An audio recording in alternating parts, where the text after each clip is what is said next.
কিরে সবুজ, তুই একা একা এই জায়গা জিম মেরে বসে রয়েছে কে? কি আর করবো রে ভাই, রোদে বসে থেকে রোদটা পাইতেছি।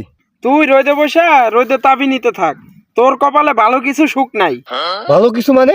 আরে ভালো কিছু মানে তোর বিয়ের কথা কইছিলাম।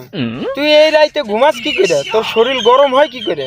হ্যাঁ, আমার তো বউ আছে, আমার তো খেতা কম্বল লাগে না রে, বুঝছিস রে বেটা? বিয়ে তো ভাই আমার করবারই মন চায়, কিন্তু আব্বাক তো লজ্জায় করবার পারি না। ও, তোর আব্বারে কইতে পারস না শরমে? এদিকে আয়, আমি তোর একটা বুদ্ধি দেই, এদিকে দাঁড়া। শোন,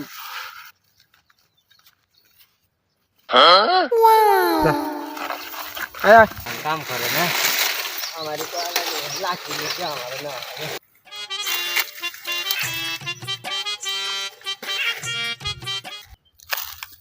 আব্বা